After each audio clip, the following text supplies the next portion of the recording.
Shalom, Shalom.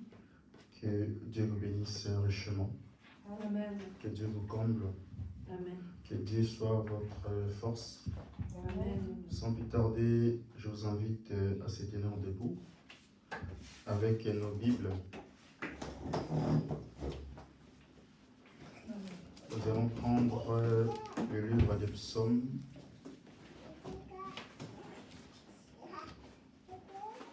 Psaume 150.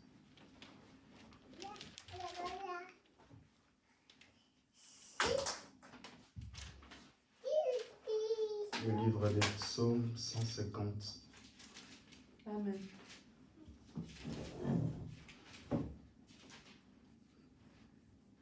C'est le dernier chapitre du livre de psaumes. Je lis au nom du Seigneur. Amen. Louez l'Éternel, louez Dieu dans son saint lieu. Amen. Louez-les dans l'étendue céleste où se déploie sa puissance. Louez-les pour ses eaux faits. Amen. Louez-les selon l'immensité de sa grandeur. Louez-les avec la sonnerie du corps. Louez-les avec les lyres et la harpe. Louez-les avec les tambourins et avec les danses. Louez-les avec les instruments à cordes et les chalumeaux. Louez-les avec les cymbales sonores. Louez-les avec les cymbales éclatantes. Que tous ceux qui respirent louent l'Éternel. Louez l'Éternel. Amen. Amen. Amen. Amen. Amen. Nous allons prier pour introduire le programme d'aujourd'hui entre la main du Seigneur. Amen. Prions tous ensemble. Père du ciel, te disons encore merci parce que tu es 3 fois saint, tu es l'hélice de la vallée, tu es la rose de Saron, tu es notre Dieu en tout et pour tout. Père bien-aimé, bien avant que le monde soit, tu as su que nous allons nous réunir avec tes enfants, le plus petit de ton royaume. Père bien-aimé, nous sommes venus ce matin pour accomplir ta parole et nous croyons que Père, quand nous allons rentrer, nous n'allons pas rentrer comme nous étions venus, mais nous allons rentrer avec une partie de ta parole qui va être comme une source de vie en nous qui va jaillir jusqu'à la vie éternelle. Père bien-aimé, écarte l'homme du côté, que ta parole puisse être prononcée et que tes enfants puissent avoir quelque chose qui peut leur servir dans leur vie. Père, nous remettons aussi ceux qui sont en route, soit celui qui va leur amener ici à bon port. Pour le reste, nous remettons entre tes mains. Dans le parfait nom du Seigneur Jésus-Christ, nous avons ainsi prié. Amen.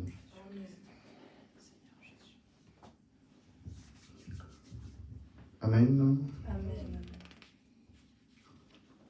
Nous allons prier pour remettre le requête de certaines personnes ici entre les mains du Seigneur. Amen. Parce que nous devons toujours rendre à Dieu les remerciements pour tous les bienfaits qu'il fait dans nos vies. Amen. Car une bonne église en bonne santé, le prophète de Dieu dit, c'est une église qui reconnaît Dieu même dans de petites choses. Amen. Amen, parce que quand nous regardons autour de nous, il y en a certains qui sont morts, il y en a d'autres qui sont dans des lits des hôpitaux, mais Dieu a fait, moi et toi, la grâce pour que nous puissions encore être appelés de vivants ce matin. Voilà pourquoi nous devons toujours rendre grâce à Dieu, parce que sa beauté est inépuisable. Amen. Si vous avez des requêtes, n'hésitez pas à soulever la main. Notre Dieu qui voit dans le secret, il pourra lire les requêtes que vous en avez. Amen. Amen. Nous allons prier pour remettre ces personnes-là entre la main du Seigneur Jésus-Christ. Prions tous ensemble. Dieu Tout-Puissant, nous venons encore humblement devant ta parole, car ton prophète a dit que nous pouvons aller tous les jours au marché. Nous pouvons travailler chaque jour, nous pouvons sortir chaque jour de la maison, mais la seule chose que nous ne pourrons jamais faire assez, c'est de prier. Voilà pourquoi, Père, nous venons avec tes enfants, le plus petit dans ton royaume, Père, pour que tu puisses exaucer leurs prières. Car nous savons que toi, tu n'es pas simplement un Dieu qui écoute nos prières, mais tu es aussi un Dieu qui exauce. Voilà pourquoi je remets chacun des entre tes mains. Père, si nous avons fait quelque chose qui ne t'a pas plu, Père, nous te demandons que tu puisses nous montrer afin que nous puissions demander le pardon. Et je crois de tout mon cœur, Père Céleste, que chacun de tes enfants a eu la solution à leurs problèmes. Pour ceux qui sont malades, Père, nous te demandons que tu puisses donner la guérison, car la guérison aujourd'hui s'appelle le Seigneur Jésus-Christ. Et je crois de tout mon cœur que tu as déjà béni tes enfants, que tu as déjà guéri tes enfants dans le nom puissant du Seigneur Jésus-Christ. Et pour le reste, nous remettons entre tes mains, dans le parfait nom du Seigneur Jésus-Christ, nous avons ainsi prié. Amen. Amen. Amen. Nous allons prendre mon cantique. Nous allons prendre le numéro 274. Qu'il fait beau à ton service.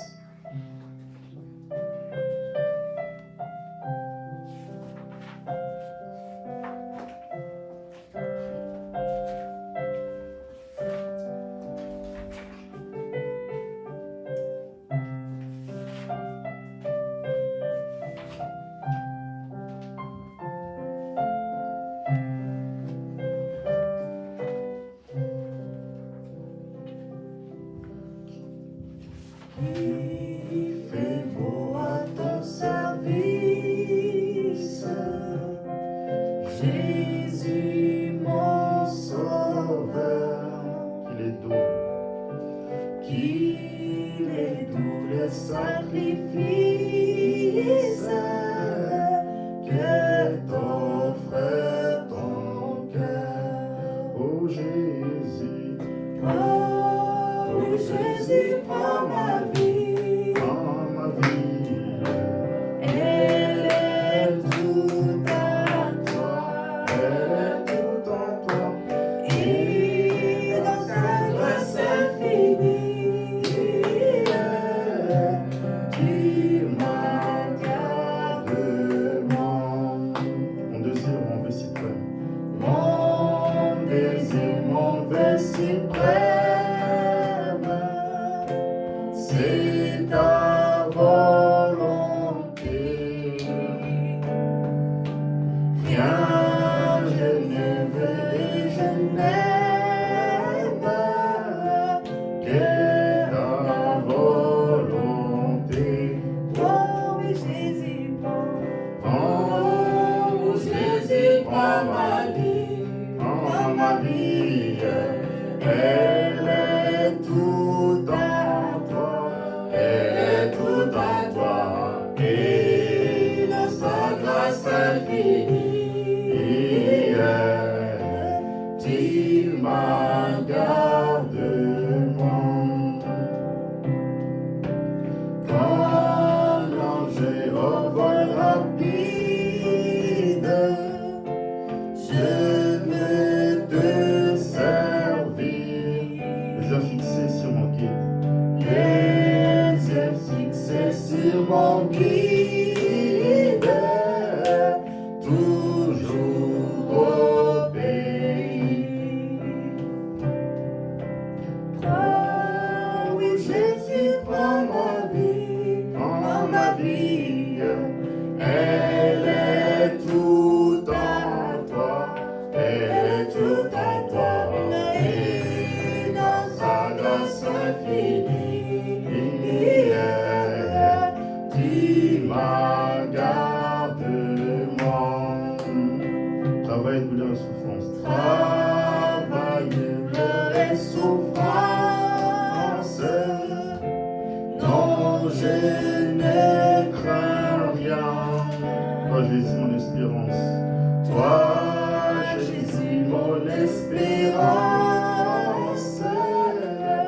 vois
Jésus, prends ma vie, prends ma vie. Elle est tout à toi, elle est tout en toi. Et sa grâce infinie, il m'a gardé moi.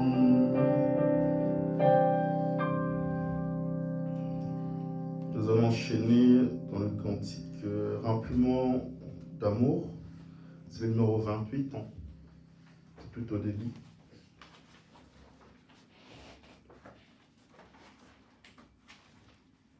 Remplis-moi d'amour, numéro 28. C'est le numéro 28, page 13.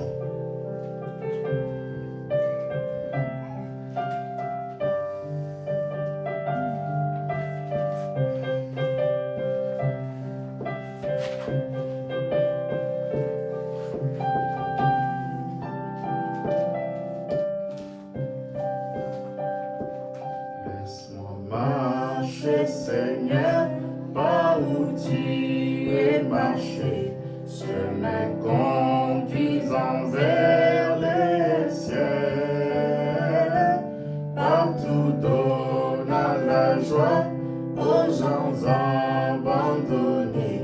Remplis-moi chaque jour d'amour. Oh, remplis-moi, remplis-moi chaque jour d'amour.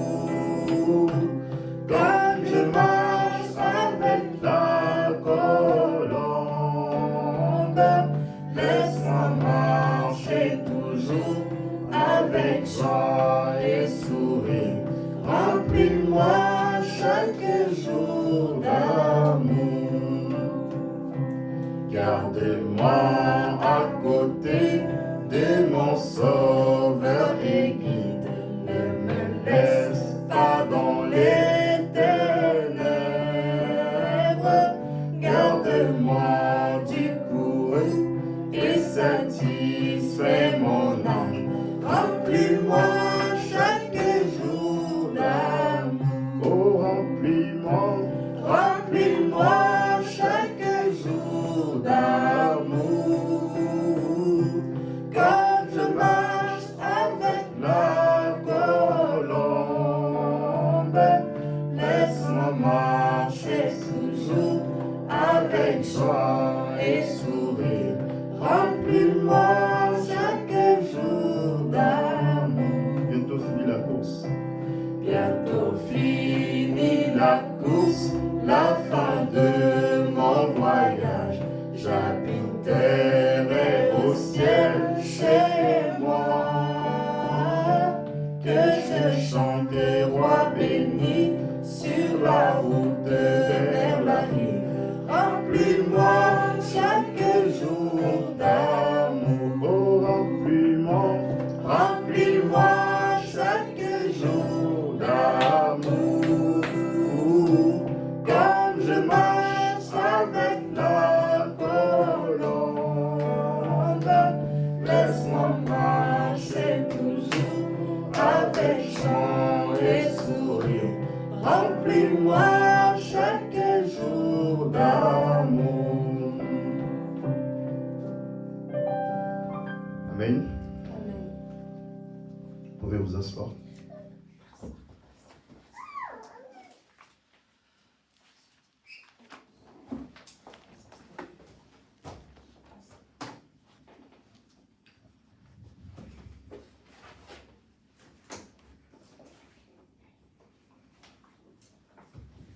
Nous allons maintenant commencer la prédication. Amen. Le prophète de Dieu dit nous devons donner plus de temps pour la parole, parce que c'est la parole qui nous donne la position. Comme un enfant qui n'a pas de colonne vertébrale, il est obligé parfois de ramper au sol. Amen. Amen. Et quand nous prêchons la parole, cela vous donne une colonne vertébrale. Amen. C'est ça qui vous permet de marcher, c'est ça qui vous permet d'avancer dans la vie. Sans plus tarder, nous allons prendre nos Bibles. Et le livre de Daniel 3, versets 19 à 21. Je lis au nom du Seigneur. Amen. Pouvez-vous mettre debout, s'il vous plaît? Dans le monde, nous nous tenons debout lorsqu'on soulève un drapeau. Et quand nous lisons la parole, nous devons aussi nous mettre debout parce que nous nous tenons devant le roi des rois. Amen. Donc, je lis au nom du Seigneur, Amen. Daniel 3, verset 19. Alors Nebuchadnezzar fit remplir de fureur, et l'aspect de son visage changeant devant Shadrach, Meshach et Abednego, il reprit la parole et ordonnant de chauffer la fournaise 7 fois plus qu'il n'était habitué de les chauffer. Puis il commanda à quelques-uns des plus vigoureux soldats de son armée de lier Shadrach, Meshach et Abednego, de le jeter dans la fournaise ardente. Ces hommes furent liés, revêtus de leurs habits et leurs tuniques, de leurs marteaux et de leurs autres vêtements, et jetés au milieu de la fournaise ardente. Amen. Veuillez vous asseoir. On va continuer la lecture. Je continue dans Colossiens 2, versets 20 à 23. Si vous êtes morts avec Christ au principe élémentaire du monde, pourquoi, comme si vous viviez dans le monde, vous laissez-vous imposer ces règlements? Ne prends pas, ne goûte pas, ne touche pas, tout est chose vouée à la corruption par l'usage qu'on a fait. Il s'agit de préceptes et d'enseignements humains qui ont, il est vrai, une apparence de sagesse en tant que culte volontaire, humilité et rigueur pour les corps, mais qui ne méritent pas d'honneur et contribuent à la satisfaction de la chair. Amen. Que Dieu ajoute la bénédiction dans sa parole. Amen. Encore une fois, shalom. Amen. Shalom. Soyez abondamment bénis ce matin. Amen. Dites à la personne qui est à côté de vous, ou à droite de vous, que Dieu le bénisse, Que que Dieu Dieu vous vous bénisse. comble, Que Dieu vous comble. que Dieu soit votre force, Que Dieu soit votre force. que Dieu soit votre joie, Que Dieu soit votre joie. que Dieu soit tout ce que vous voudrez être. Que Dieu soit tout ce que vous voulez. Et nous aimons tant vivre la parole. Amen. Amen. Et comme David disait que je suis dans la joie lorsqu'on m'a dit d'aller dans la maison du Seigneur. Amen. Et je crois que ce matin, on a plus de David parmi nous. Amen. Et la raison pour laquelle nous aimons tant la parole, c'est parce que dans la parole, nous avons tout.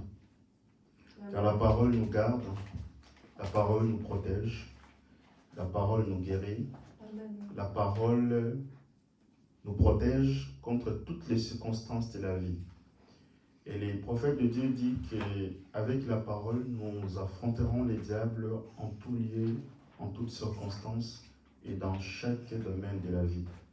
Amen. Amen. Et je crois que dans ce monde, on ne peut pas être erré sans la parole.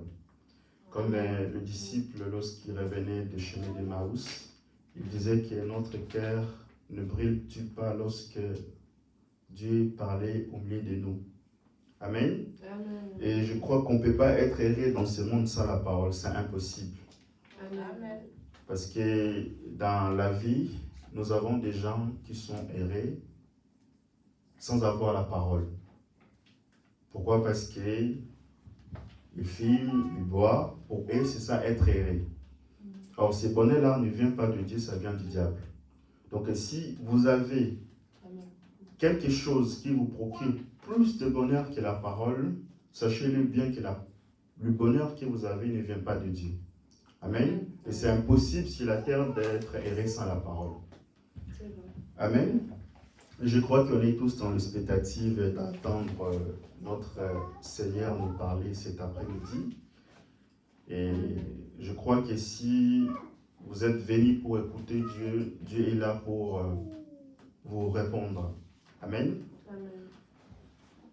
Et je crois que dans le monde, nous souvent nous donnons confiance à des gens quand nous prenons le bus, quand nous montons les trains, quand nous prenons l'avion, nous laissons souvent le pilote nous conduire, les chauffeurs de bus nous conduire, sans pourtant se poser la question si on peut arriver justement à l'endroit. Amen. Donc nous faisons plus confiance à ces gens-là qui ne sont même pas des chrétiens, mais souvent nous négligeons à faire confiance à Dieu. Amen. Parce que Dieu, quand nous faisons confiance en lui, nous savons que lui ne faillit pas. Amen. Parce que ce n'est pas un homme pour mentir. Parce que le prophète de Dieu dit que notre Dieu n'est pas simplement un Dieu qui écoute nos prières, mais c'est aussi un Dieu qui exauce. Alléluia. Ce n'est pas un fils de l'homme pour mentir, ni un enfant pour se repentir. Quand il vous promet quelque chose, sachez-le qu'il va accomplir. Amen. Merci Amen. Seigneur. Merci Jésus. Et c'est très important. Amen. Amen. Donc, bien avant que nous puissions commencer notre enseignement intitulé Mystère des liens, donc je vais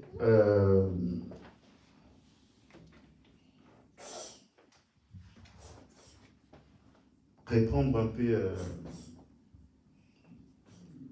la méditation que vous avez envoyée au courant de la semaine. Vous avez envoyé une vidéo de méditer sur Proverbe 18, que la vie et la mort proviennent de nos langues. Amen. Vous avez envoyé une petite vidéo qui expliquait l'expérience que le japonais Emoto avait fait durant sa vie.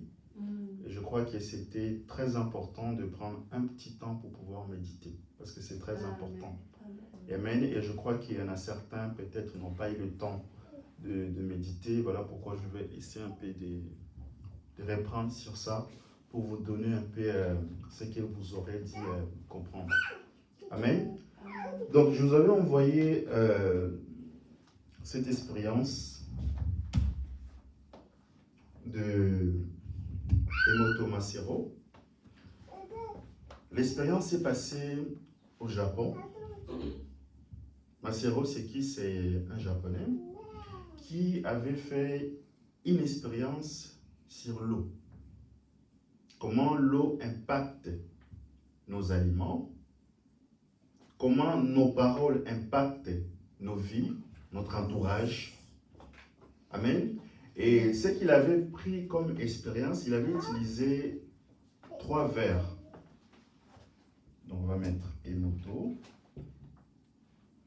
Il avait pris 3 verres.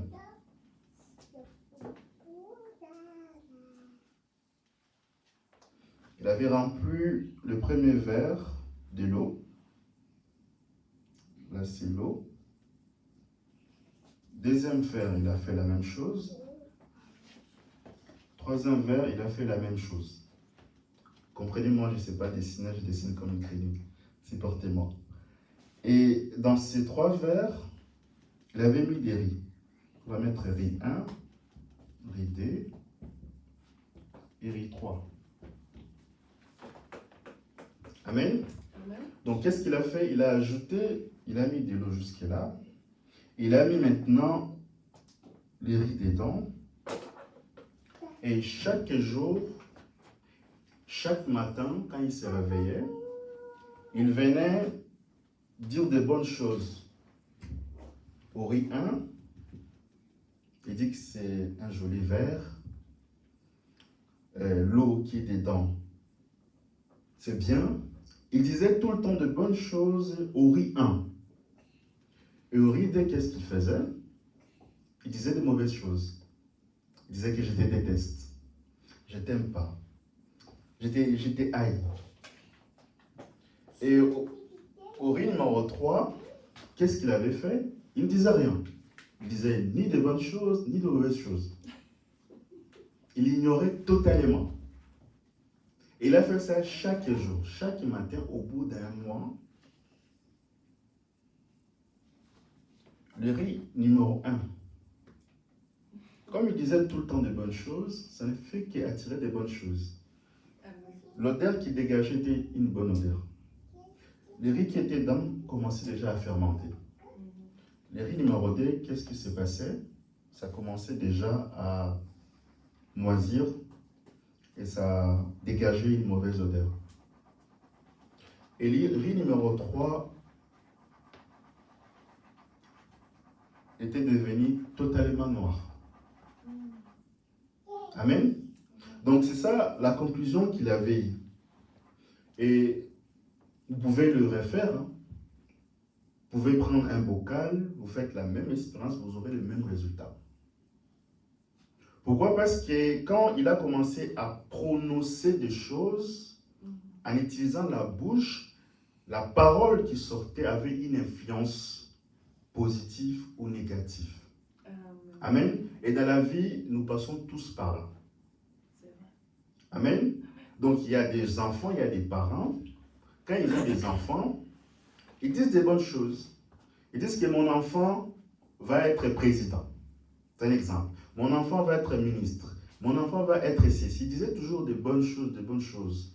Et un jour, son enfant est fini par être tout ce que sa maman avait dit. Amen. Amen. Et l'autre maman, qu'est-ce qu'il faisait? Il maudissait son enfant sans le savoir. Quand son enfant faisait quelque chose de mauvais, qu'est-ce qu'il faisait? Il lui réprimandait en lui maudissant. Mais la mère ne savait pas. Amen. Voilà pourquoi nous devons toujours faire attention dans ce que nous disons. Parce qu'on a créé ce monde avec la parole. Quand Dieu, au commencement, dans Genèse 1:1, il avait prononcé des mots. Et cela a appelé le monde à l'existence. Parce qu'au commencement, il régnait les ténèbres sur la terre. Et Dieu a dit que la lumière soit. C'est par la parole que le monde est sorti. C'est par la parole que la lumière est sortie. Amen. Le prophète de Dieu dit que quand Dieu avait dit que la lumière soit, ça ne veut pas dire que ça s'est fait automatiquement. Non. Ça s'est écoulé des années, des millions d'années. Mais comme Dieu avait dit cela, ça s'est accompli. Amen. Voilà pourquoi quand vous parlez, soyez toujours positif.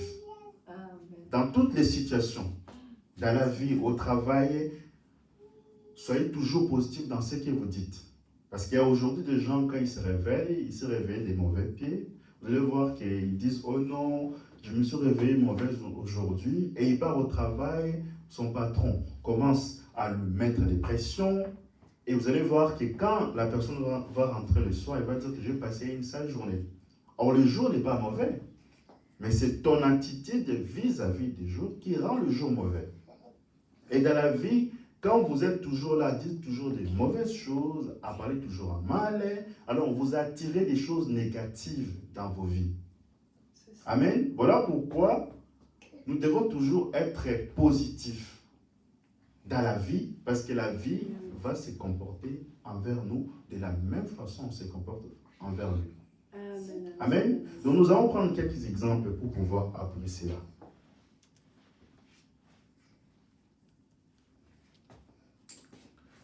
Je vais prendre l'expectative.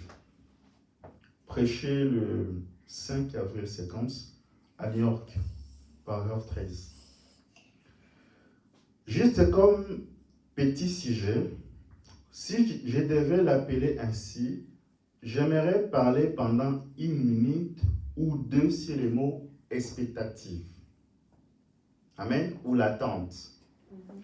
Nous recevons toujours ce à quoi nous nous attendons. Quand les gens s'attendent à quelque chose, eh bien, alors, ils obtiennent généralement ce qu'ils attendent. Amen. Ce qui compte, c'est l'attitude mentale que vous affichez. Rappelez-vous ceci, et ne l'oubliez jamais, une bonne attitude mentale envers n'importe quelle promesse de Dieu la fera s'accomplir. Une bonne attitude mentale envers n'importe quelle promesse de Dieu, il ne faut pas des dons de guérison pour guérir les mal. Toute personne ici présente a le droit d'affronter Satan n'importe où s'il est chrétien et de le vaincre sur n'importe quel terrain où il peut se tenir. Amen. Amen. Donc c'est très important ce que nous disons. Amen. Parce qu'aujourd'hui, la plupart des gens, quand ils viennent en France, quand ils n'ont pas de papiers, vous allez voir que la personne va tellement s'isoler pour dire que non, je ne suis pas quelqu'un, je suis venu dans tel pays, je souffre, etc. Donc quand vous dites comme ça, vous attirez toujours des choses négatives. Amen. Voilà pourquoi, quand vous êtes ici, même si vous n'avez pas de papier, n'attendez pas que quand vous aurez les papiers, c'est le jour-là que vous allez commencer à être erré. Amen. Donc, vous n'avez pas de papier, comportez-vous comme si vous avez un papier. Amen. Amen. Si vous avez l'habitude de sortir, sortez comme tout le monde. Allez au magasin comme tout le monde. Amen. Soyez toujours positif. Vous allez voir que Dieu va voir, cette attitude-là est bonne. Vous allez voir que la chose que vous avez demandée va venir. Amen. Amen. Amen. Parce qu'aujourd'hui, les gens attendent que quand ils auront le papier, alors à ce moment-là, maintenant, ils vont commencer à vivre. Amen. Amen. Alors que notre Dieu a tout cela. Donc, tout ce monde ici que nous voyons, les maisons, les terrains que vous voyez, ça appartient à notre Dieu. Amen. Même les gens qui achètent leur propre maison, ça ne leur appartient pas. Quelqu'un peut aller, il achète la maison, ce n'est pas à lui, c'est à notre Dieu. Amen. Amen. Donc, vous avez plus de la valeur. Amen. Qu'est-ce qui peut empêcher à Dieu de vous donner le papier? Rien. Amen. C'est votre droit. Amen. Parce que ce royaume nous appartient. Amen. Amen. C'est très important. Alléluia. Même pour des gens qui cherchent le mariage, votre attitude mentale peut amener les choses à l'existence. Amen. Parce qu'aujourd'hui, c'est comme une serre, il n'y a même pas un fréquenté. La sœur commence déjà à aller dans des magasins pour vérifier la robe de mariage alors qu'il n'y avait rien. Il commence déjà à regarder les prix de la salle. Vous allez voir que la sœur est en train de créer un monde où sa foi existe. Amen. Et vous allez voir que son attitude va appeler qu'un fréquenté vient envers lui. Amen. C'est ça que Dieu veut que nous soyons. Parce que la foi, c'est une ferme assurance d'une chose qu'on ne voit pas. D'une chose qu'on n'attend pas, d'une chose qu'on ne voit pas, d'une chose qu'on ne peut pas toucher. Mais c'est une démonstration de la chose qu'on espère. Amen. Voilà pourquoi quand vous avez la foi, ça ne suffit pas. Il faut démontrer votre foi à travers vos actes. Amen. Parce que la foi, c'est une vision à long terme. La foi, c'est la répétition d'une pensée positive. Amen. Oh non, j'ai la foi. Non. Même le diable dira aussi que j'ai la foi. Mais quelle sorte de foi avez-vous? C'est ça. C'est ça la chose essentielle. C'est très important ce que nous disons. Parce que quand vous priez, ayez toujours une pensée positive.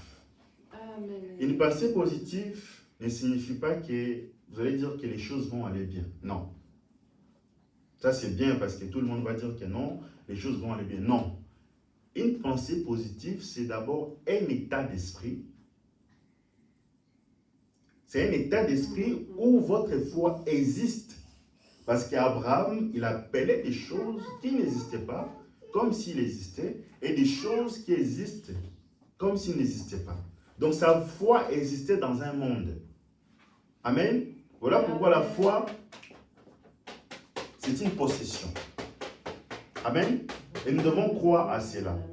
Voilà pourquoi les prophètes de Dieu nous donnent un exemple de la sœur là qui avait perdu son enfant.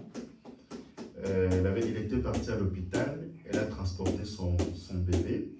Et le médecin est venu déclarer que non, ton bébé est mort. Vous savez ce que la maman l'a fait? Il a pris son enfant mort, il lui a transporté, il est allé jusqu'à la ligne de prière où les prophètes priaient pour les malades. Vous savez, dans la ligne de prière, il y a toujours beaucoup de monde. Pour avoir un numéro, il faut se battre. Donc il était venu là le matin avec un enfant qui est mort. Il y avait tellement beaucoup de gens. Il s'est faufilé, il a vu Billy Paul. Après, il s'est approché de Billy Paul. Il a dit non, je veux voir les prophètes. Il a dit non, il faut faire la quai comme il a dit non, j'ai une situation urgente. Amen. Elle a attendu plus de 8 heures du temps avec un bébé qui est mort. Et le prophète de Dieu dit, il a dit à Philippe, Paul, dis-lui de venir même un autre jour. Il a dit, non papa, elle a un enfant qui est mort. Et le frère Branham, lorsqu'il a prié, il a vu dans la vision que l'enfant il commençait à sourire. C'est là qu'il a compris que non, il doit aller prier pour le malade. C'est là maintenant qu'il était allé pour prier pour la maman là, et cette maman là, son fils était guéri. Amen. Donc c'est très important. Et il a dit à la maman, va à l'hôpital, va prendre l'acte des décès. Pour ne pas dire que l'enfant n'était pas mort et qu'on a juste touché après les revenus. Non, il faut aller à l'hôpital pour prendre la preuve qu'il y avait l'enfant. Le médecin avait déclaré que cet enfant était mort. Et amener ça ici, notre grand médecin va changer la situation. Amen. Et je crois que le même Jésus est ici aujourd'hui. Amen. Le même Jésus qui était avec cette femme-là, il est ici aujourd'hui pour donner à chacun ce que son cœur désire. Amen. Amen. Nous continuons. Nous prenons une autre citation. L'attitude qui est dit. Prêché le 15 août 1950. Paragraphe 35.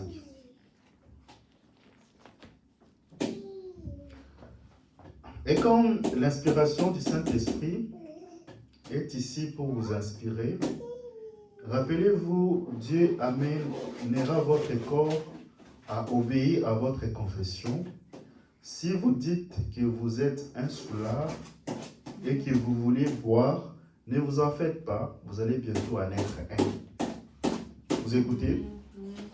Si vous dites que vous êtes un pécheur et que vous vouliez pécher, vous vous retrouverez dedans sans faute. Vous écoutez? C'est ça. Si vous dites que vous êtes un chrétien et que vous croyez cela tout le temps. Ce n'est pas oh non, je suis devenu chrétien aujourd'hui, demain je deviens païen, demain je rétrograde. Non. Paul dit ôtez en vous cette pensée-là qu'aujourd'hui je suis devenu chrétien, demain je suis perdu. Il a dit ôtez ça. Car Dieu vous a sauvé une bonne fois pour toutes. Amen. Il ne peut pas vous sauver aujourd'hui, après demain il vous perd. Il fait jamais ça. Amen. Merci Seigneur. Il continue. Dieu amènera votre témoignage, vous amènera droit à cette chose. Si vous croyez dans la guérison et que vous croyez que Dieu vous a guéri, confessez cela. Amen. Amen. Amen. Alors Dieu amènera votre corps à obéir à votre confession. Amen. Merci Seigneur. Amen. Merci. Car il est souverain sacrificateur de votre confession. Il est maintenant assis à la droite du Père avec son propre sang pour faire l'intercession pour chaque confession basée sur tout ce pourquoi il est mort. Amen. Donc le même miracle que les gens avaient eu à l'époque, si vous avez même foi, Dieu est capable de vous donner ce que votre cœur désire. Amen. Amen. C'est très important parce que vous devez savoir que même quand vous êtes malade, quand vous partez voir un médecin, le médecin vous donne une ordonnance. Et l'ordonnance, vous utilisez, vous partez dans une pharmacie pour acheter le médicament. Et quand vous arrivez à la maison, qu'est-ce que vous faites? Vous prenez les médicaments, vous allez dire que non, les médicaments que je vais prendre, ça va me guérir. Or, le médicament ne vous guérit pas.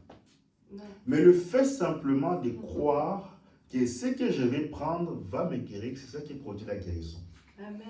Parce que le prophète dit, même à son époque, il avait un ami qui s'appelait Dr Mario.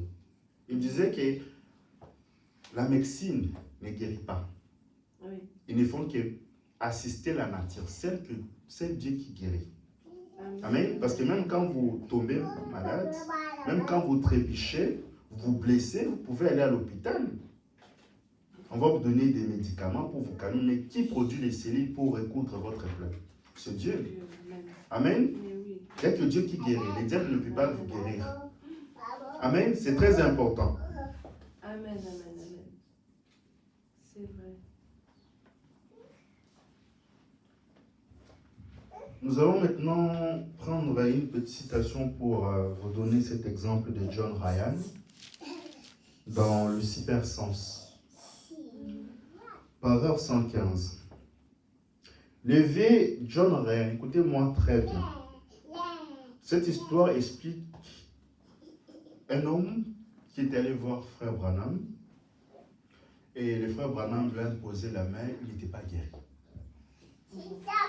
L'autre sœur est venue, elle avait des goitres. Le prophète lui a imposé la main, elle est guérie tout de suite, mais John Ryan n'était pas guéri. C'est là maintenant que le prophète lui dit de répéter chaque jour que je suis guéri, je suis guéri, je suis guéri, je suis guéri. Amen. Après 2 ou 3 semaines plus tard, c'est là maintenant il a obtenu la guérison. Gloire à Dieu. Pourquoi? Parce qu'il répétait ça tout le temps, tout le temps, tout le temps, tout le temps. C'est ça, c'est ça, c'est ça. On va lire comme ça, vous allez voir par vous-même. Cybersens prêché le 27 décembre 1959 à Jeffersonville. Paragraphe 115. Le vieux John Ryan, non pas Ryan, mais Ryan, c'était ce mendiant aveugle. Vous écoutez? Il était quoi? Aveugle. À Fort Wayne, là où nous étions allés ces jours-là, et l'on pria pour lui dans la réunion. C'était la veille du soir où le piano avait joué les grands médecins et proches maintenant. Vous connaissez l'histoire où le prophète, lors d'une cérémonie, on avait laissé le piano, il n'y avait personne. On attendait justement que le piano commençait à jouer tout seul. Les grands médecins est ici maintenant. Il n'y avait personne. C'est dans cette soirée-là maintenant que John Ryan était. Vous écoutez? Amen. Je répète, il dit, c'était la veille du soir où le piano avait joué les grands médecins et proches. On n'a pas dit quelqu'un, on a dit le piano tout seul. Alléluia. Maintenant, sans qu'il y ait quelqu'un au piano. C'est fort. Et alors qu'il était aveugle, il était des fois catholique. Il s'arrêta dans la ligne et je l'ai regardé et lui dit, vous vous appelez un tel John Ryan? Oui. Vous êtes un mendiant du coin? Cela fait des années que vous êtes aveugle. Oui, c'est vrai. Vous êtes des fois catholique. C'est juste. Paragraphe 116. J'ai dit, ainsi dit le Seigneur, vous recevez votre guérison. Il dit, merci monsieur. J'ai dit, remerciez le Seigneur. Il dit, mais je ne vois pas. Je dis, cela n'entre pas en ligne de compte. Vous écoutez? Vous avez écouté ce qu'il a dit ici? Merci, monsieur. Le prophète lui a corrigé. J'ai dit, remerciez le Seigneur.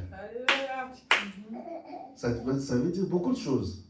Parce qu'aujourd'hui, les gens, la plupart des gens, quand ils font un miracle, au lieu de remercier Dieu, ils prennent toute cette gloire, là, ils ramènent ça chez eux. Amen. C'est là que vous allez voir que même dans leur discours, ils vont dire, moi j'ai fait ceci, moi j'ai fait ceci.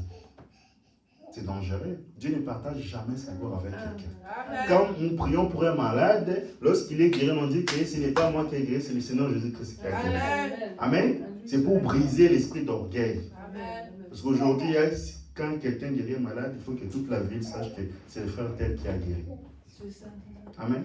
Voilà pourquoi le prophète l'a dit, ce n'est pas moi qui guéris, c'est le Seigneur Jésus-Christ. Nous continuons. J'ai dit, cela n'entre pas en ligne de compte, vous êtes guéris. Et il dit, il s'en alla tout bonnement et on l'aida à descendre de l'estrade.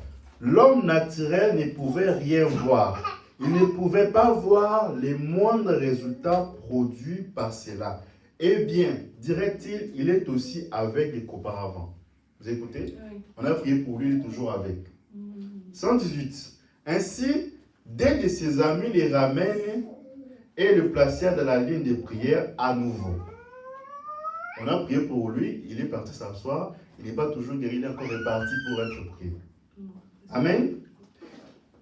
Et ils lui firent repasser. Howard le laissa passer, lui, lorsqu'il rêvait, il me dit, monsieur, vous m'avez dit que j'étais guéri. J'ai répondu, vous m'avez dit que vous me croyez. Il dit, certainement, je vous crois. Je n'ai aucune raison de ne pas vous croire. Il dit, vous m'avez dit tout ce qui a trait à ma vie. Il ajouta, je ne sais pas quoi faire. Il y a une femme là derrière qui témoigne qu'elle avait une grotte il y a quelques instants et qu'il a disparu. Vous écoutez? Donc elle, lui, il doutait. Bon, on a prié pour lui, il n'était pas toujours guéri. Il est parti à la ligne de prière. Le prophète, après avoir lui dit tout ce qui s'est passé dans sa vie, et à la fin, il prie pour lui. Amen. Parce qu'aujourd'hui, quand quelqu'un a les dons de discernement, il peut vous dire tout ce qui s'est passé dans votre vie. Amen. Mais il ne faut pas se limiter à là. Il faut maintenant prier pour que Dieu donne la solution à ses enfants. Parce que nous, la plupart des gens, quand ils donnent les discernements, oh non, tu es dans telle ville, c'est très bien. Tu as fait ceci dans ta jeunesse, c'est très bien. Mais il ne faut pas se limiter là. Vous avez déjà vu quelqu'un partir au malade, on lui dit que tu souffres de cancer, tu souffres de tumeurs, rentre à la maison. Ça ne se fait jamais. On lui donne toujours l'ordonnance à suivre pour guérir sa maladie. C'est très important. La plupart, ça reste là. Mais le prophète, il continue. Il dit, vous m'avez dit que j'étais guéri. J'ai répondu, vous m'avez dit que vous me croyez. Amen. Il dit certainement, je vous crois. Je n'ai aucune raison de ne pas vous croire. Il ajouta, je ne sais pas quoi faire. Il y a une femme là dernière qui témoigne qu'elle avait un goitre. Il y a quelques instants, il a disparu. 120. Je dis, alors, si vous me croyez, pourquoi me questionnez-vous? Je suis en train de vous citer la parole de Dieu. 121. Il dit, qu'est-ce que je dois faire, messieurs? Sachant qu'il était catholique, qu'il devait avoir quelque chose de physique. Sur quoi s'appuyer? J'ai dit, continuez simplement de témoigner. J'ouvre la parenthèse. Par ses maîtressires, je suis guéri et donne-lui gloire. Amen. Les vieil homme, pendant 2 ou 3 semaines qui suivraient, se tenait au coin de la rue et vendant les journaux. Quelqu'un d'aveugle, hein? Chaque jour, il se réveille, il partait vendre des journaux, par-ci, par-là. Et il répétait ça pendant 2 ou 3 semaines. Par ses maîtressires, je suis guéri. Par ses maîtressires, je suis guéri. Amen. Donc, il marche en route. Tu parles de quoi? Oh, par ses maîtressires, je suis guéri. Amen. Il continue. Il se tenait au coin de la rue, il vendait les journaux. Il criait à tue-tête. Édition spéciale. Édition spéciale. Loué soit le Seigneur. Je suis guéri. Et quand les gens regardent, il est toujours avec. Les gens se moquaient de lui. Toi, tu es guéri alors que tu es toujours avec. Mais il continuait toujours de dire, je suis guéri, je suis guéri. Et c'est exactement ça que vous devez faire. Amen. Vous n'avez pas encore les papiers, j'ai les papiers, j'ai le papier, j'ai les papiers. Amen. Vous devez posséder la chose que vous demandez. Ce n'est pas dans le futur, mais sur le temps présent. C'est ce que John Ryan faisait. Il continue. Édition spéciale. Louez le Seigneur, je suis guéri, je suis guéri. Édition spéciale, je suis guéri et je suis guéri. Amen. Amen. Après cela, maintenant, il était devenu guéri. Amen. Donc voilà pourquoi c'est important. C'était juste une petite parenthèse pour pouvoir réexpliquer cela.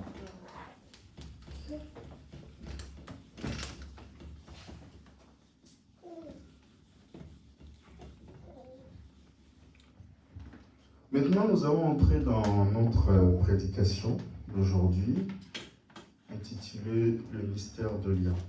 Amen. Amen. Donc la fois passée, on avait continué à parler de la manifestation des ces liens. On avait déjà premièrement commencé à expliquer les origines, d'où viennent ces liens-là. On avait dit que ces liens-là se manifestent sous 4 étapes.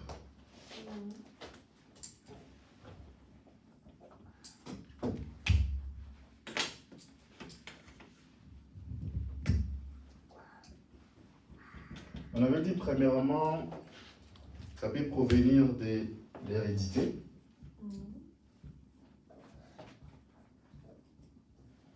Ensuite, ça peut provenir des signes zodiaques.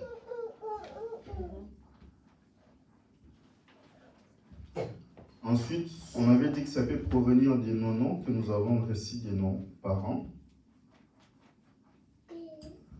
Ensuite, on avait dit que ça peut aussi provenir des pays à laquelle nous vivons.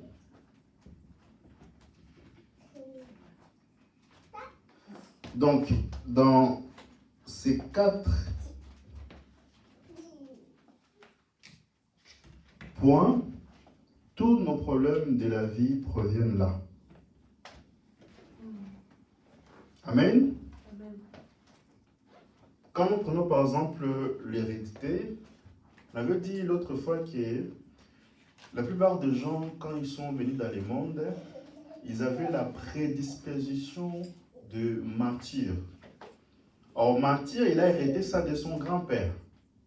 Mais volontairement, la personne, quand tu le regardes, il n'aime pas mentir. Mais comme c'est quelque chose qui est inné, il a ces attributs-là qui le poussent toujours à mentir. Parce qu'aujourd'hui, on a des frères qui mentent et comme ils respirent. Amen. Il peut t'étaler une situation là, tu vas regarder, ah c'est vrai, et pourtant c'est un mensonge. Amen. Donc il a toutes ces dispositions, alors que le frère n'avait rien fait, mais il est en train de payer quelque chose que ses ancêtres avaient fait à l'époque.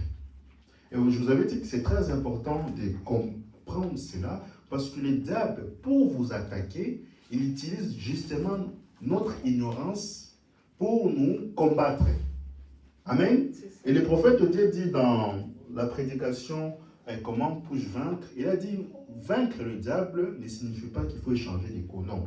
Il dit vaincre le diable, c'est connaître le diable dans toutes ses astuces. Amen. Comment il s'approche de toi. Comment il utilise les techniques pour pouvoir te vaincre. Amen.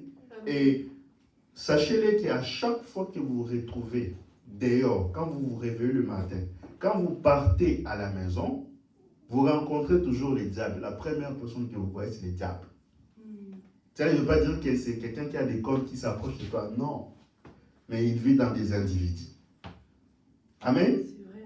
Amen. Parce que si, dans votre vie, vous n'avez jamais croisé le diable, c'est quelque chose qui n'est pas honnête chez vous.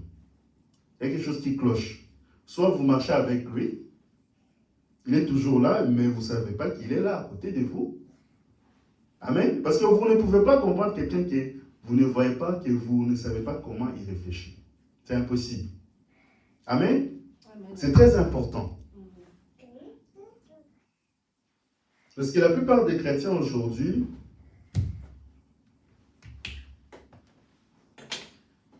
et quand ils viennent à l'église,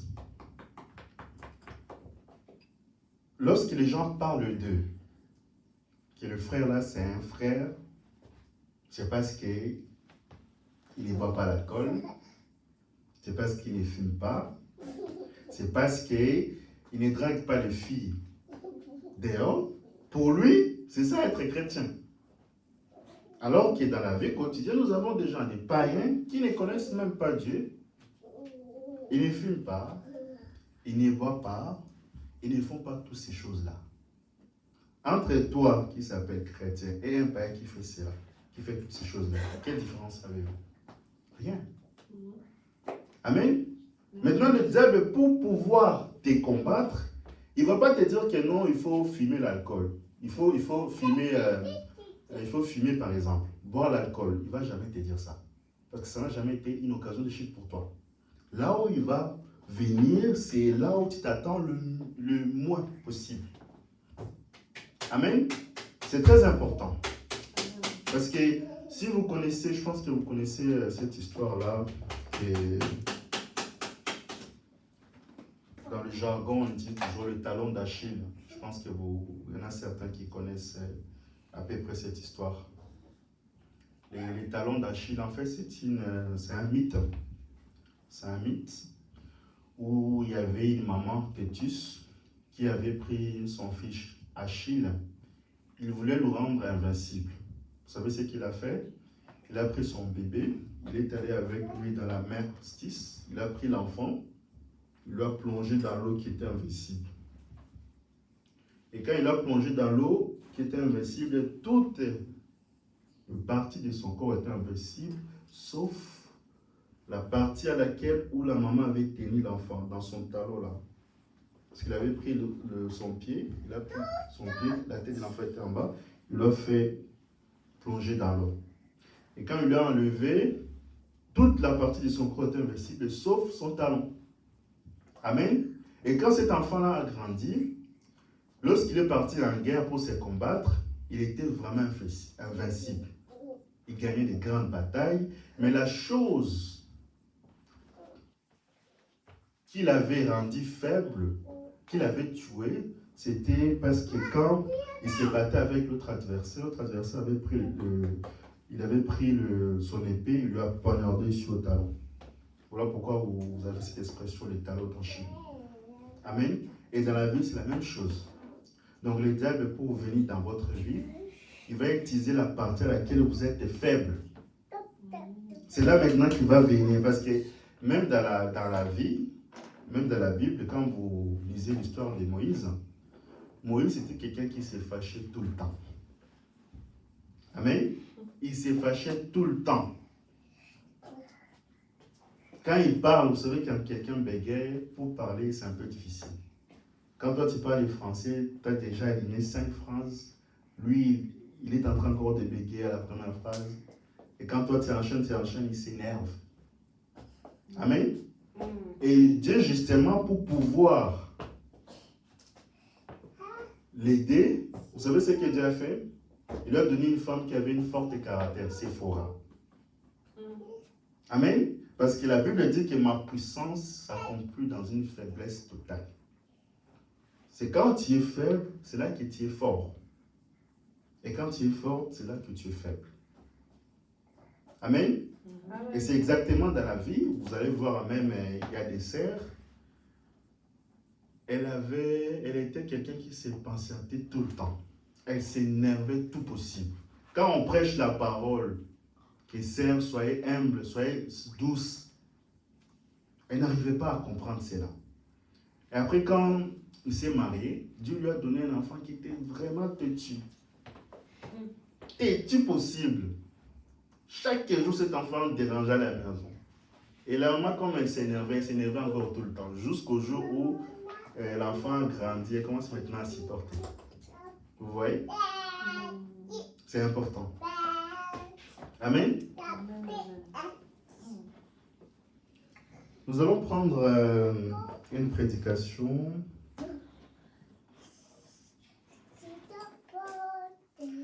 À qui irions-nous? Prêcher le 4 juin 1960. Paragraphe 39.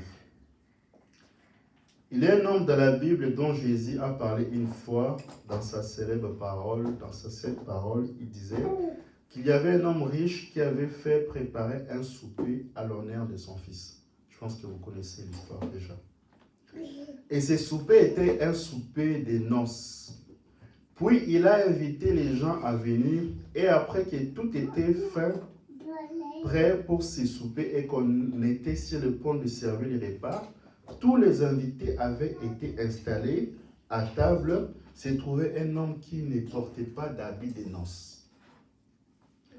Bon, beaucoup de lecteurs de la Bible connaissent très bien ce passage de les chrétiens. Je pense que vous connaissez. Et le roi dit à cet homme, mon ami, pourquoi es-tu ici sans habit de noces? La question lui a été posée, pourquoi est-il venu sans habit des noces? C'était ça la question. Et l'avez-vous remarqué, la Bible dit, il a eu une bouche fermée, il n'avait aucune excuse. Maintenant, j'ai eu le plaisir d'être dans des endroits en Orient et de voir des mariages orientaux. Ça n'a pas changé. Ce sont les mêmes coutumes depuis des milliers d'années. Est-ce que vous écoutez? Amen. Il y a des bonnes coutumes et aussi des mauvaises coutumes. C'est ça. Amen. Amen.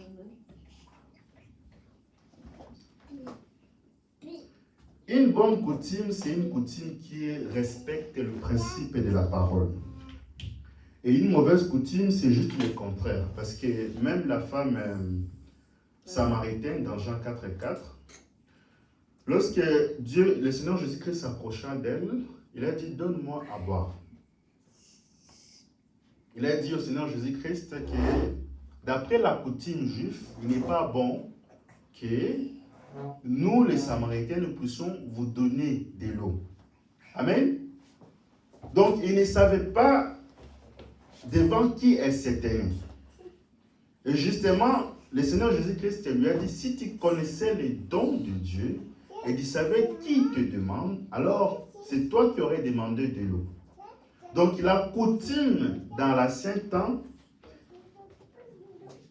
on avait des bonnes coutumes, on avait des mauvaises coutumes. Quand nous lisons à qui irions-nous, le prophète ici, il explique, vous connaissez l'histoire, que dans l'ancien temps, lorsqu'un invité organisait un mariage, il prenait des habits de noces pour donner à ses invités. Vous le lirez un peu plus loin à la maison parce qu'on n'aura pas le temps de lire tout. Là, j'abrège. Il dit qu'on donnait ça parce que à l'époque, il y avait des différences sociales. Il y avait des gens qui étaient riches, il y avait des gens qui étaient pauvres. Donc justement, quand on donnait les habits des noces, c'est juste pour briser l'esprit de vantartisme. Mativi. Quand vous allez partir dans la fête, l'autre là qui s'est habillé en smoking et toi, tu as juste porté un pantalon juste avec une chemise, tu vas voir que non, on va dire que non, celui-là est riche, celui-là est pauvre. Justement, pour briser cette pratique-là, qu'est-ce qu'on faisait? On donnait les habits, les mêmes habits à tout le monde. Comme ça, on ne sait pas que celui-là est riche, comme ça, on ne sait pas que celui-là est pauvre. Nous, aujourd'hui, ce n'est pas comme ça dans nos mariages. Quand vous partez dans un mariage, même des chrétiens de ces messages, vous allez voir qu'il y a des gens, quand ils finissent la cérémonie, il y a des sapalos qui viennent. Ils s'habillent en veste. Ils disent, on va s'appeler. C'est vrai. Amen. Et pourtant, ce n'est pas biblique. Amen. Cette pratique-là, ça vient d'où? Ils ont copié dans le monde. Vous ne verrez jamais le monde vous copier. Et puis encore, il y en a certains, dans leur mariage, ils donnent aux invités l'alcool. Et pourtant, c'est des chrétiens. Oh non, chacun est libre de boire ce qu'il veut. Quand vous partez, quand les païens partent dans les boîtes de nuit, en grande majorité, vous ne verrez jamais un païen dire au barman, donne-moi du Fanta. Jamais il va dire ça, il va demander, donne-moi du vodka. Et d'autres encore, qu'est-ce qu'ils font? Ils mettent de la musique mondaine. Et pourtant, c'est un chrétien. Dans son mariage. Vous partez dans les bars là-bas, jamais vous mettre une chanson religieuse, jamais vous ne verrez un DJ mettre une chanson religieuse, jamais ils mettront ça. Il n'y a que les chrétiens qui copient le monde. Oh là là, c'est triste. Et il y en a d'autres à attendre que, il faut que les pasteurs partent. Quand les pasteurs vont partir, on va mettre les chansons mondaines. N'ayez pas peur d'un homme. Amen. Ayez la crainte de Dieu, parce que Bible dit que la crainte de Dieu, c'est le commencement de la sagesse. Amen. Amen. Ne craignez pas l'homme, ne craignez pas l'homme. Craignez Dieu. Amen. Amen. Amen. Amen. Parce que Dieu peut détruire et le corps et votre âme. Ben oui. Nous, on ne fait pas ça. C'est dangereux. Amen. Et d'autres aussi ont reçu des idées reçues. Amen. Comme je parle souvent avec des bien-aimés quand ils viennent venir en Europe, je leur dis, n'envoyez pas vos enfants ici aussi longtemps qu'ils n'ont pas rencontré Dieu face à face. Beaucoup de nos frères, de nos pasteurs, quand ils envoient leurs enfants ici en Europe, dès qu'ils descendent ici, ils deviennent tous des païens. Amen. Ils parlent comme des païens, ils regardent des païens, ils font tout comme des païens. Amen. Donc Dieu ne peut pas te faire quitter ton pays où tu étais chrétien pour venir dans un autre pays, pour changer, devenir directement un païen. Dieu ne fait jamais ça. C'est juste que tu n'as pas encore rencontré Dieu face à face quand tu avais quitté ton pays. Amen. C'est très important. Il y en a beaucoup qui plairent. Hein? Il y en a beaucoup. Voilà pourquoi je demande toujours, avant de quitter le pays, rassurez-vous d'avoir rencontrer Dieu face à face, que tu es né de nouveau. Amen. Et quand ils arrivent ici, qu'est-ce qui les influence le plus parmi les quatre? Vous pouvez me dire qu'est-ce qui les influence le plus? L'hérédité, les signes zodiaques, les noms parentaux, l'esprit des pays. Merci, que Dieu vous bénisse. C'est l'esprit des pays qui les impacte le plus. Voilà pourquoi c'est important d'étudier ça. Amen. Amen. Je ne sais pas si j'aurai le temps d'aborder ça, parce qu'on se rapproche de la fin. Je vais te clôturer, on va bientôt finir.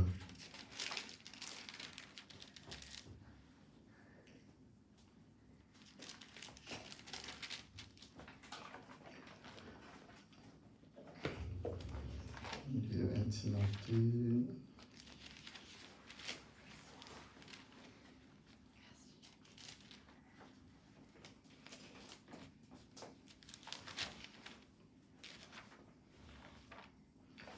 Bon, on va prendre un cas pratique.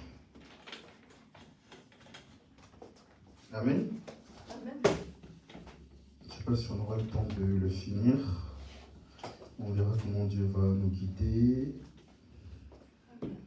Nous allons prendre un cas pratique.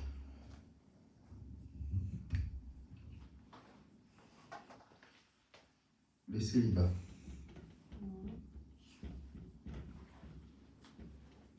Le célibat, c'est quoi?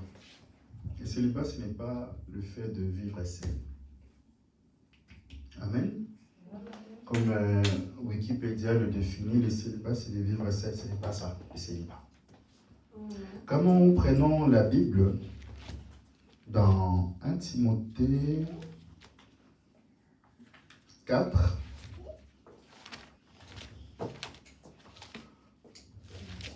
1 Timothée 4. Avant d'expliquer comment cela se manifeste chez les enfants de Dieu, nous allons d'abord commencer là où tout a commencé. Vous allez voir que c'est le diable qui était le premier à introduire le célibat, cet esprit de célibat chez les prêtres catholiques. 1 Timothée 4.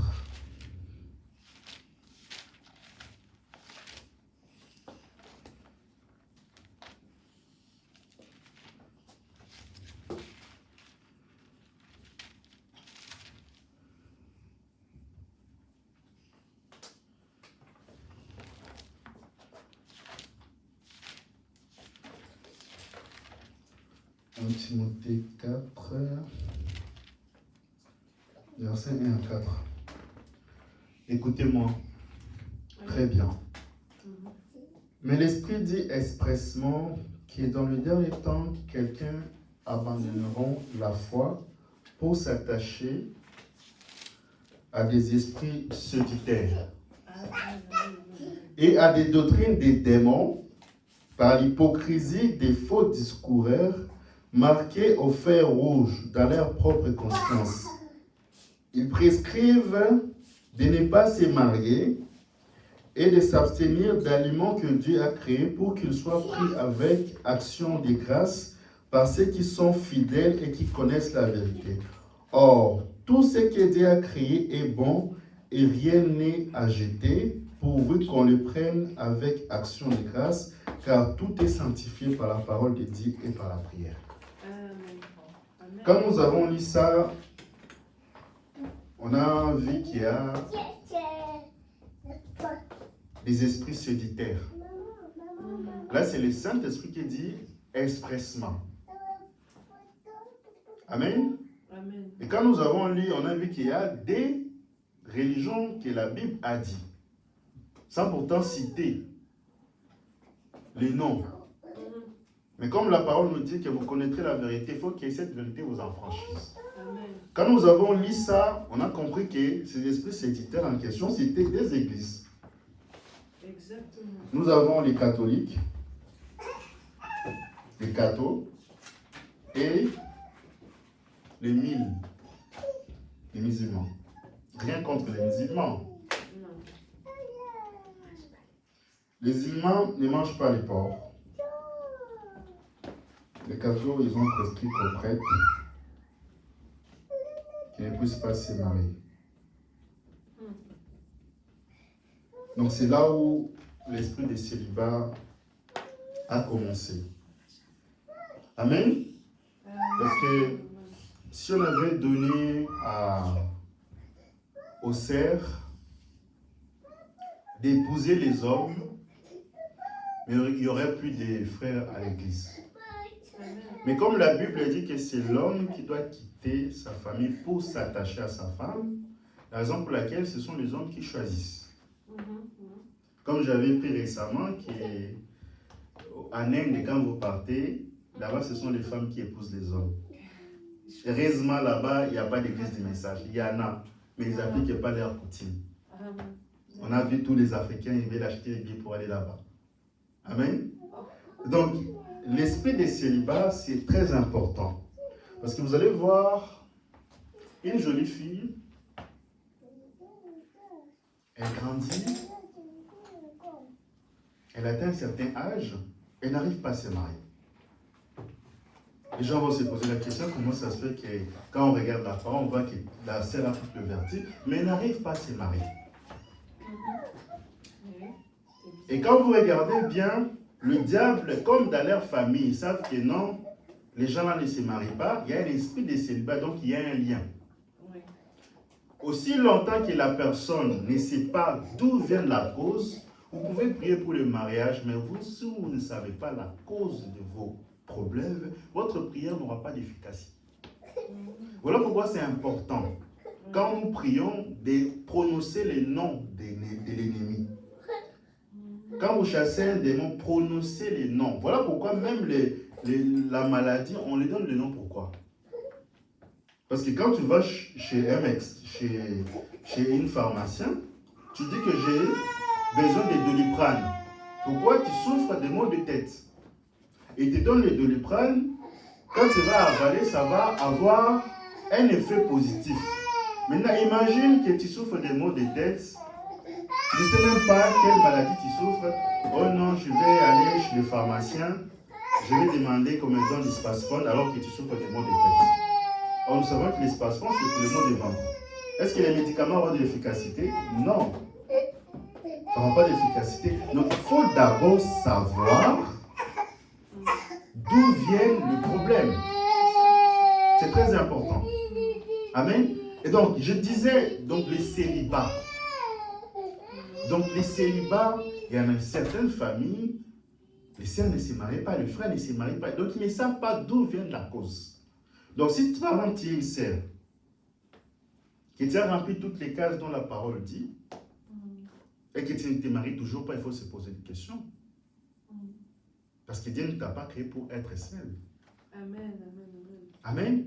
Donc, il y en a certains, vous allez voir que les diables, leur maître de la masque de la VS. Vous savez, une masque de VS, c'est quoi? Non. Donc, les gens, quand ils te regardent, tu es une fille de 20, 25 ans, mais quand les gens te regardent, tu parais comme une fille qui a 40 ans. C'est une masque de VS. Et les gens vont prier tous les jours, mais ils ne savent pas d'où vient le problème. Il y en a d'autres aussi, les diables peuvent leur mettre l'esprit de légèreté. L'esprit de légèreté, c'est quoi? L'esprit de légèreté, ce sont des sœurs qui n'ont pas... Ce sont des sœurs qui n'ont pas un caractère. Quand vous parlez avec... Il parle avec un frère, il rigole, il fait... Il ne peut pas parler sans toucher quelqu'un. Il ne peut pas parler sans toucher les frères. L'esprit de légèreté. Et vous allez voir, après quelques temps, la sœur tombe enceinte, on ne sait pas, parce qu'il était trop légère. Amen. Et justement, quand elle tombe enceinte, l'enfant vient, et maintenant, ça devait compliqué pour qu'on puisse t'épouser. Ça, c'était le but des diables. Parce que c'était marié hors mariage. Amen. Amen. C'est très important. C'est comme quand je parlais avec une bien-aimée au pays, parce que j'ai mon église au pays, aussi souvent je traite quelques cas. Je posais justement à la sœur la question, est-ce que tu peux épouser un frère qui a un enfant ou pas? Amen. Cela ne veut pas dire que si quelqu'un a de l'enfant qui n'a plus droit au bonheur, non. On commet tous des erreurs. Amen. Mais je lui ai posé la question, écoutez ce qu'il m'a dit. C'était amusant. Il m'a dit que les matchs ne commencent pas 1-0. Le match sportif, les matchs que vous regardez là, par exemple Paris, Strasbourg, en aucun cas, quand le match commence, ça commence que Paris mène 1-0 directement. Non, ça commence 0-0. Et ça m'a beaucoup fait rire. Amen. Et je l'ai dit que les frères Branham, quand ils n'avaient que Billy Paul, quand Hop était retourné à la maison, Meda pouvait refuser d'épouser frère Branham, mais Dieu a permis qu'il puisse épouser frère Branham. Donc cela dépend de la manière dont tu pries. Donc si toi dans ton esprit tu te dis que non, quand je vais être marié, il faut que l'homme soit comme ça, donc Dieu ne peut que te donner la manière dont tu pries. Donc tu es déjà fermé à ton esprit, donc tu as déjà fixé à dire que ça, il sera comme ça, alors que nous ne devons pas faire cela. Nous devons toujours s'attendre à Dieu parce que c'est Dieu qui sait qu'est-ce qui est mieux pour nous. Amen. C'est très important parce que même dans la vie, hein, vous verrez, hein, cet esprit, ça frappe surtout le jeune. Bon, je dis toujours que même quand vous êtes célibataire, même quand vous êtes encore des enfants, quand vous partez étudier avec vos amis, si vos amis veulent venir à la maison, si toi tu es une fille et que tu veux inviter ton ami à la maison qui est un garçon, qu'il ne puisse pas venir tout seul.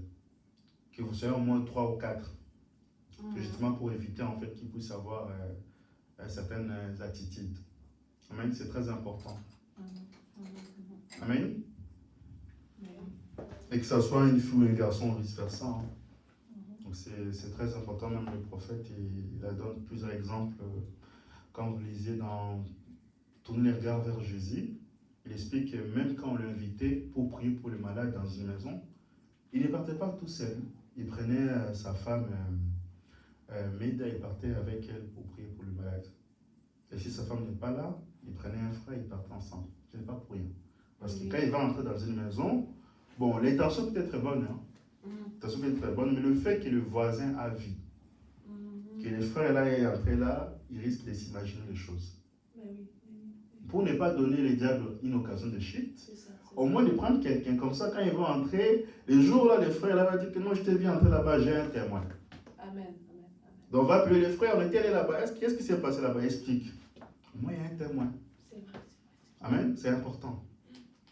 Quand nous prêcherons l'ordre dans l'église, nous parlerons sur certains points-là. Amen. Donc nous allons nous limiter là. Que Dieu vous bénisse. Amen. Nous allons prendre attaché à la croix.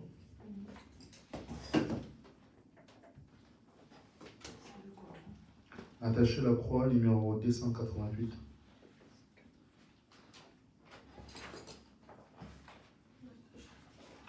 D88 ou 278. 78. Je parle souvent le français belge. Je dis 88. D88.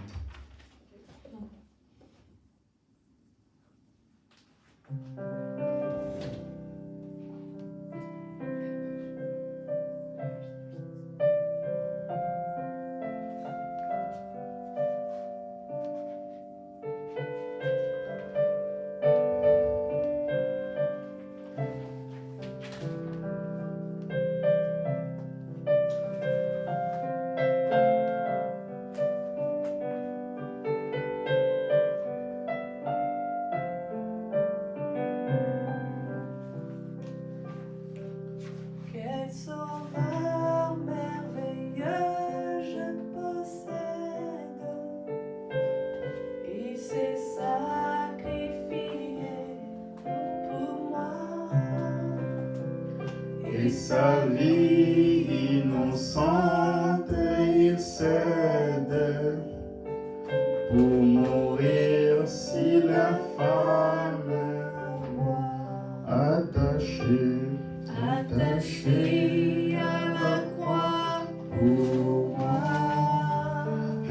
pris leur dette.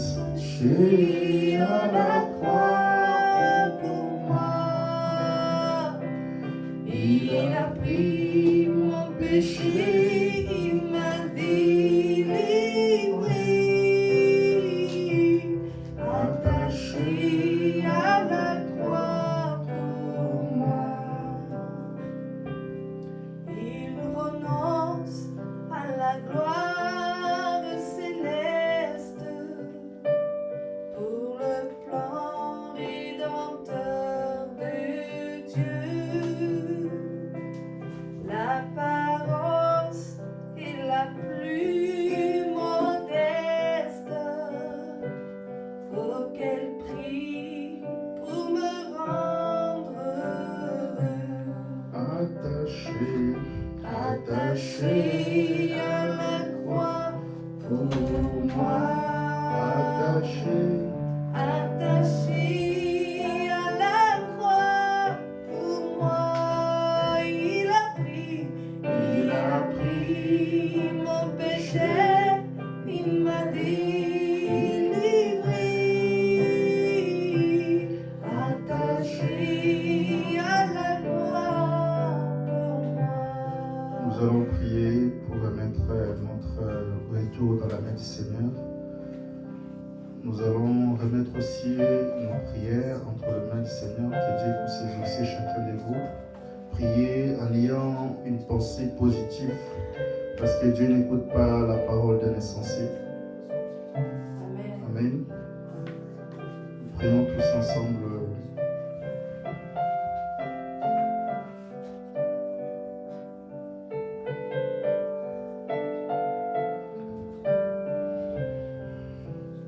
Bienvenue Père Céleste, te disons merci parce que tu étais avec nous depuis le début et nous arrivons à la fin. Père, nous te disons merci parce que tu as permis que ce programme puisse être fini à bon terme, Père bien-aimé. Je vais remettre tes enfants entre tes mains. Toi, tu connais le désir qui habite leur cœur. Père, comme ta parole dit, venez à moi, vous tous, qui êtes fatigués, chargés, et je vous donne le repos. Voilà pourquoi, Père, je viens avec nos manquements, avec nos défauts, avec nos faiblesses, pour que tu puisses enlever en nous tout ce qui n'est pas Moïse, et que toi tu puisses y entrer, et que tu ne puisses jamais sortir. Bénis tes enfants, accorde-les le désir de leur cœur, Père bien-aimé. Nous apprêtons à partir, Père. Je vais remettre aussi la semaine entre tes mains, que tu puisses être l'alpha pour tes enfants tout au long de leur journée. À chaque fois qu'ils vont marcher, Père, que tu puisses toujours être avec. Et comme tu étais avec les enfants d'Israël, quand ils ne marchaient pas selon la vie, mais selon la foi. Et je crois de tout mon cœur que tu as déjà donné la solution à tes enfants dans le nom puissant du Seigneur Jésus-Christ. Nous avons assez prié par le nom qui ne connaît pas l'échec, le nom qui a été élevé au-dessus de tout traitement, le nom du Seigneur Jésus-Christ. Amen. Que le Seigneur Jésus-Christ vous bénisse. Nous allons rester pendant quelques temps pour communiquer. Comme on est dans la nouvelle salle, on a quelques communiqués à transmettre. Amen.